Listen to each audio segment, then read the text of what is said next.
Our vitamin DK product has vitamin D, which is so many great studies coming out, and most people are familiar with vitamin D in terms of promoting bone growth, preventing osteoporosis, but it also prevents heart disease, prevents chronic illness, prevents autoimmune disease, improves the immune system. And one big problem though is that the doses are way too low. Most people will need at least 5,000 units a day. And if you have chronic illness, you need more likely 10 to 15,000 units. People say, wow, that seems like a high dose. Is there a potential toxicity to that? Well, the low of vitamin D, meaning what's the lowest dose that's potentially toxic in the most sensitive patients, is 25,000 units a day. So no risk of toxicity with that. But again, you look at most products that vitamin D, 500, 1,000, 2,000 units. This is 5,000 units.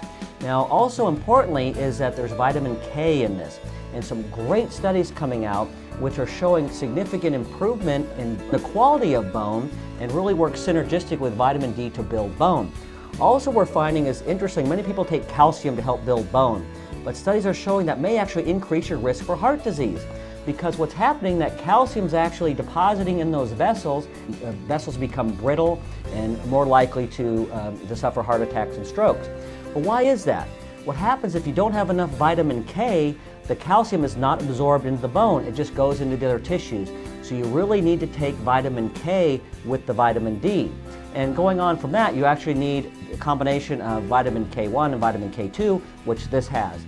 So if you have any osteoporosis, or even for just preventive medicine and long-term health, it's a great staple and it really should be an essential part of your nutritional program.